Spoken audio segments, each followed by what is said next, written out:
cells. Scientists at the German Cancer Research Center have discovered that the antifungal drug griseofulvin by more than 50%, and it also slowed the growth of the tumor to a crawl.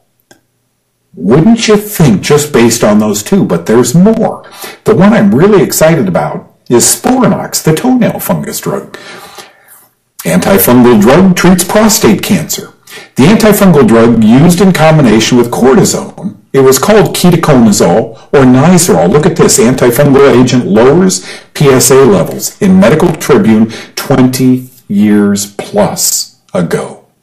Wouldn't you think every urologist who had a high PSA, and till the day they lay me in my grave, I'll believe the PSA is not a prostate cancer test. But wouldn't it be cool if every guy over 4.0, 5.0 went on Nizoral? It's an antifungal drug. I think it would help most get their PSA back down. I'll always tell women, don't get a pap smear if you're taking antibiotics, or you drank the night before, or you're drinking excessively. Same with men. Don't go in for a PSA test if you're on mycotoxins, antibiotics, and alcohol, because I think they can atypically elevate the PSA or the cervical cell count. Okay. Antifungal drug stops cancer from metastasizing by inhibiting angiogenesis. That's a process whereby a tumor breaks away from the breast and travels to the brain. Angiogenesis is a brand new plexus of capillaries that feeds that tumor.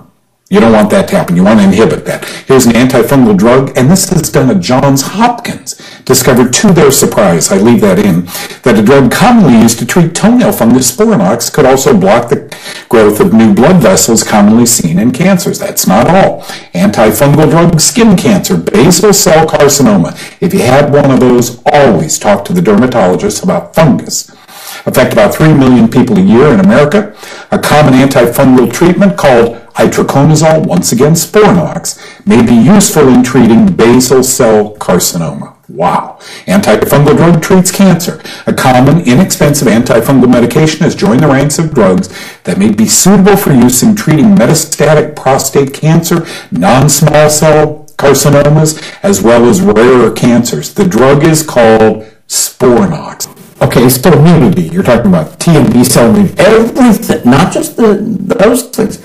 Your gut function, your brain function, your circulation, your heart, your kidneys, everything has been affected. And the immune system is here. Isn't that interesting? When you and I started, we thought it was lymph nodes, you know, and 80% of our immune system is in our gut, so we'll start with diet.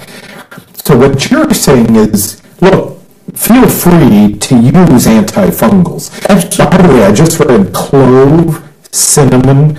You know, some of these things that are in the health food store are just as powerful at killing certain fungi and yeast as flu can. Yes, and that's why all those spicy foods have always been very good. Curcumin acid, you don't want to stop it all. You need digestive enzymes, so you supplement this to take care of the deficiency. Then your food has adequate digestion where you get the nutrients and you get the other things out of the food. Now, if you don't get enough of these, then you start drawing on proteolytic enzymes.